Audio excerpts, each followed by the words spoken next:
बदामामध्ये antioxidant, vitamin E, protein आणि फायबरचे प्रमाण जास्त आहे. रोजच्या आहारामध्ये बदामाचा समावेश असणे जरुरी आहे. त्यामुळे बदामाचे आपल्या शरीरासाठी काय फायदा आहे ते बघूया आपण पुढील प्रमाणे. नंबर 1, कोलेस्ट्रॉल लेवल कंट्रोल करते. बदाम हे चांगले कोलेस्ट्रॉल वाढवू शकते आणि जे आपल्या शरीरासाठी ज्याची गरज नाही आहे अशा कोलेस्ट्रॉलची लेवल ही कमी करते. नंबर 2, शुगर लेवल कंट्रोल करते.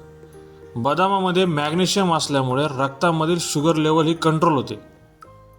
नंबर 3, वजन नियंत्रित ठेवते. वजन कमी करण्यास मदत करते. त्याचबरोबर ह्यामध्ये मोनोसॅच्युरेटेड फॅट आणि फायबर असल्यामुळे जे तुमच्या रक्तातील साखरेचे नियमित कंट्रोल ठेवते. नंबर 4, कॅन्सरपासून संरक्षण करते. बदाममध्ये व्हिटॅमिन ई असल्यामुळे ते आपल्याला ऑक्सिडेटिव्ह स्ट्रेस आणि कॅन्सरशी लढण्यास मदत करते. नंबर 5, पचन सुधारते. बदाम तुमचे मेटाबॉलिझम वाढवण्यास मदत करते. त्याचबरोबर तुमच्या पोटातील चरबी जाळण्यास सुद्धा देखील मदत करते. नंबर 6, त्वचा हायड्रेट राहते. बदामामध्ये नैसर्गिक घटक असतात जे तुमची त्वचा, नखे आणि केस यांना हायड्रेटेड करण्यास मदत करतात.